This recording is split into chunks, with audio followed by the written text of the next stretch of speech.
Welcome to Confessions of a Parent Coach. I'm Coach, a mother of four, and potty talker, Ann Kaplan. This is the podcast where I confess something from my own parenting and coaching life, teach a lesson around it, and answer your questions.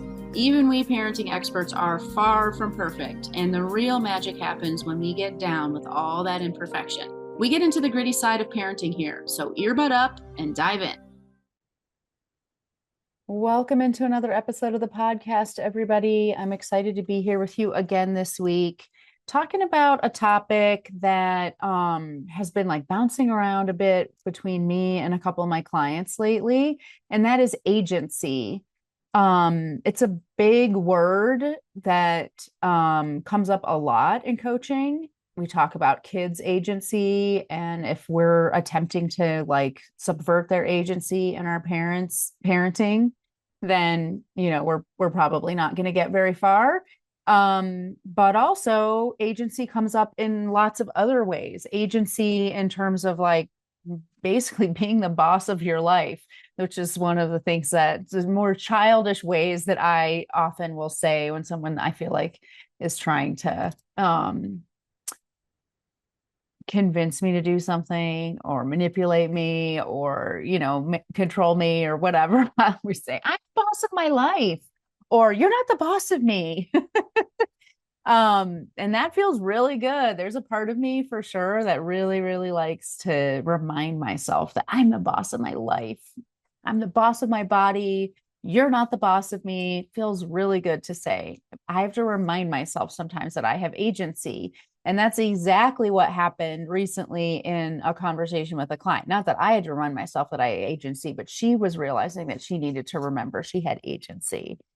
So I have a client right now who's been burned before in a previous relationship, and she's done so much amazing work on herself and the way that she's shown up for her kids. It's just beautiful.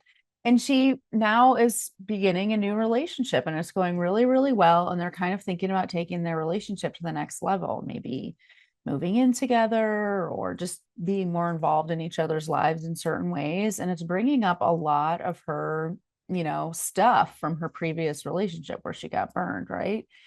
And, during our session, she came up with this idea. She'd had a few experiences with her new partner where she was maybe stressed or worried about something, happening, like they're thinking about moving in together and she was worried, well, what if I sell my house? What if it doesn't work out? I have nowhere to go back to, and et cetera, et cetera. And she brought that up to him and he was like, oh, well, then just don't sell your house. Like he was totally fine with it. So that experience and a couple other experiences like that gave her this idea of like, oh, okay, so all these things that I'm a little bit nervous about, going forward and intensifying this relationship, I think if I just bring them up to him and he'll tell me that it's okay, and it'll assuage my worry, and then I'll be able to go forward. Because so far, every time I've come to him with a worry, he's responded with like total acceptance and kindness and not taking care of my concerns. So her idea in our session was to kind of make a list of sort of non-negotiables, like the needs that she had moving forward in this relationship, to present to him and get that reassurance from him by going through that list. And and having her needs met by her partner. But at the same time, during this session, we had been doing some parts work, and she was talking about how she has this part of her that really wants to feel like, she's in control and that she's not, kind of strapped to a runaway train with this thing. And so we kind of started talking about that part. There's part that's like really needing agency right now. And wouldn't it be great if instead of making this list of needs and then bringing it to her partner and saying, is this stuff okay with you, to instead have that list of needs and then meet those needs herself? So instead of asking if it's okay, basically telling herself it is okay, and, obviously, of course, we need to talk to our partners. We're not just going to go rogue and not let them know or whatever. But there's a difference. There's a subtle difference between saying, I need this. Is that okay? versus I need this and it is okay. And so I'm going to give it to myself. There's a very different conversation, still a conversation, still transparency, still open communication between two people. But in one of them, we're looking for the other person to give us the feeling that we want, versus in the other version, we are giving ourselves what we need, and we don't need our partner to give it to us. And it's okay, even if our partner doesn't agree or doesn't think it's okay that we have this need or whatever. Like, it could have gone down a different way, right? Where my client had gone to her partner and said, I don't really want to sell my house.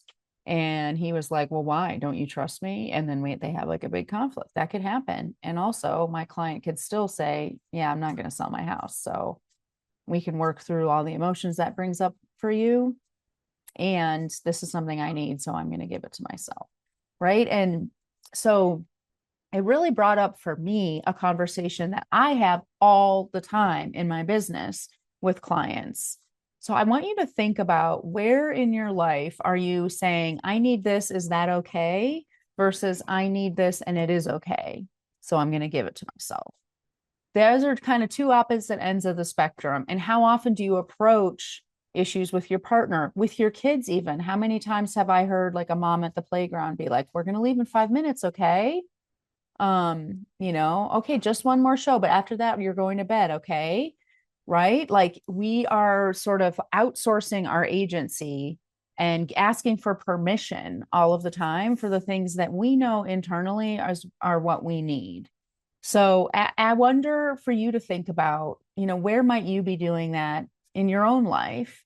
And I'll tell you, like I said, this conversation that comes up all the time in my coaching practice, that where I always feel like, gosh, this is this one conversation that might be the make or break the rest of our coaching together.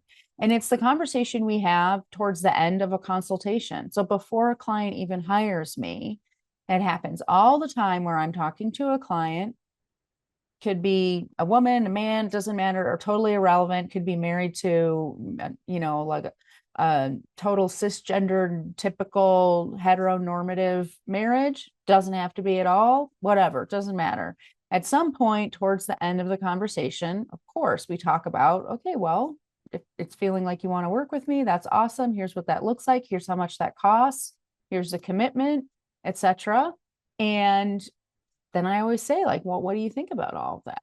And almost always I get the answer, well, I have to ask my partner. It's very rare that I hear someone say, I have to let my partner know.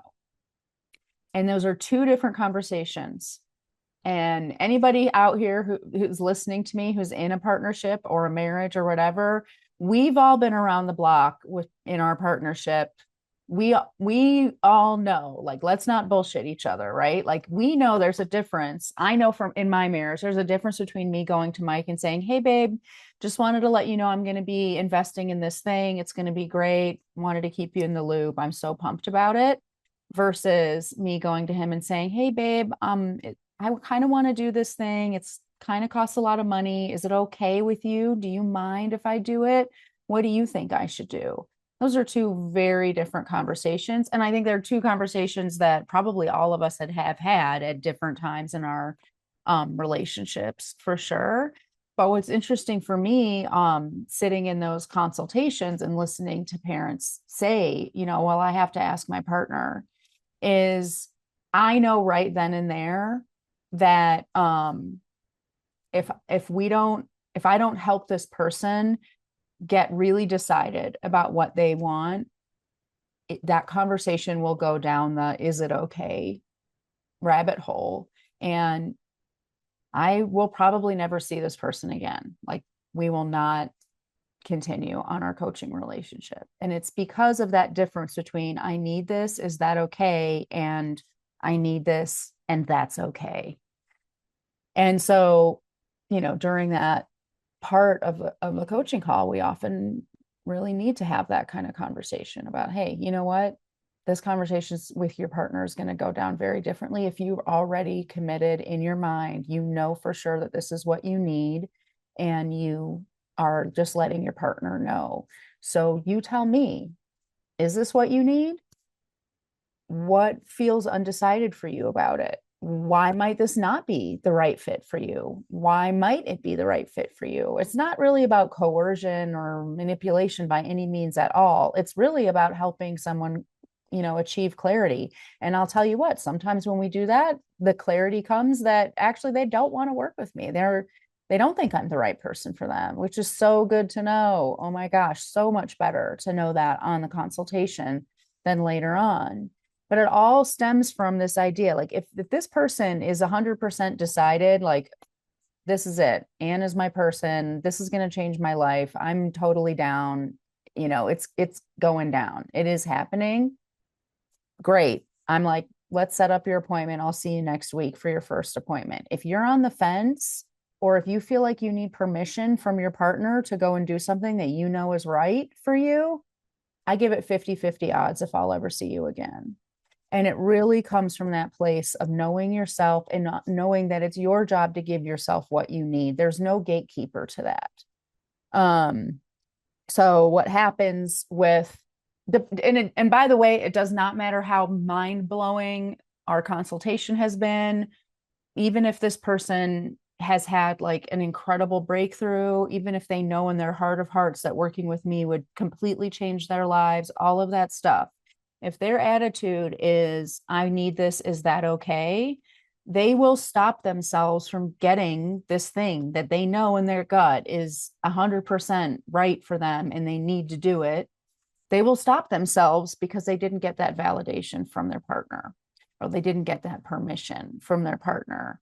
So I could be like the most magical, earth-shattering coach you've ever met with on our consultation. But if I don't help you really feel 100% rock solid about whether you want to move forward or not, when you have that conversation with your partner, it's going to be really hard for you to reach a final decision. It's really hard. This is just the way the brain works.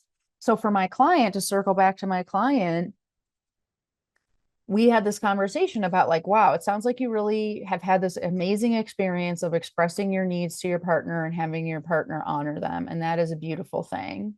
And I'm hearing you tell me that, you're feeling a little bit out of control and are trying to remind yourself that you have agency.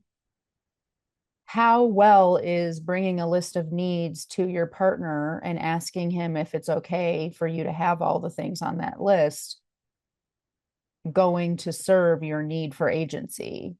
And she sat with that for a minute and was like,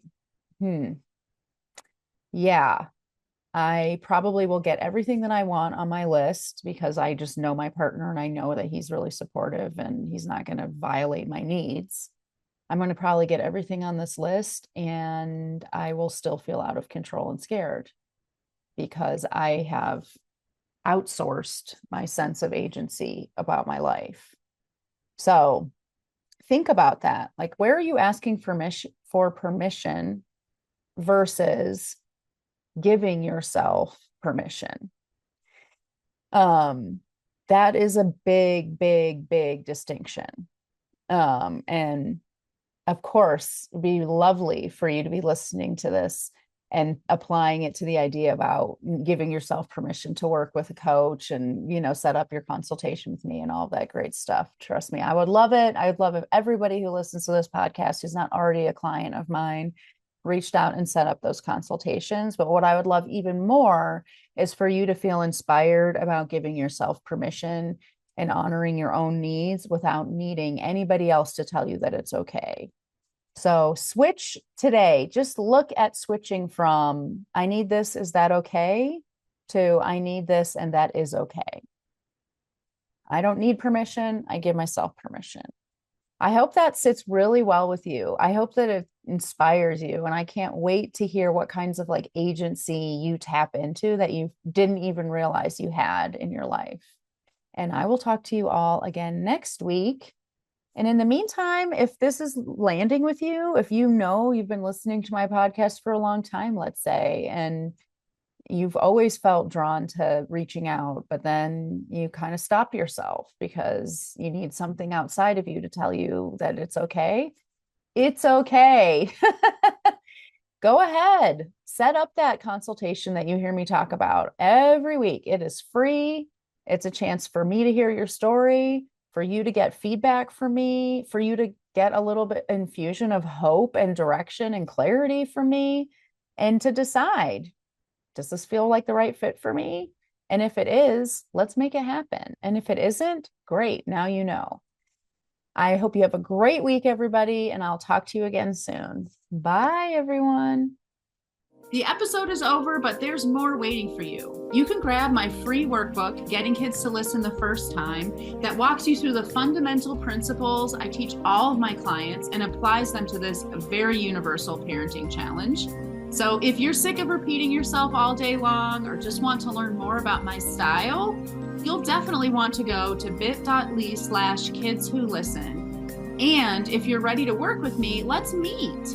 Set up a free call at bit.ly/KaplanCall, and let's create an action plan that gets you exactly where you want to go. And of course, links to all this goodness are in the show notes.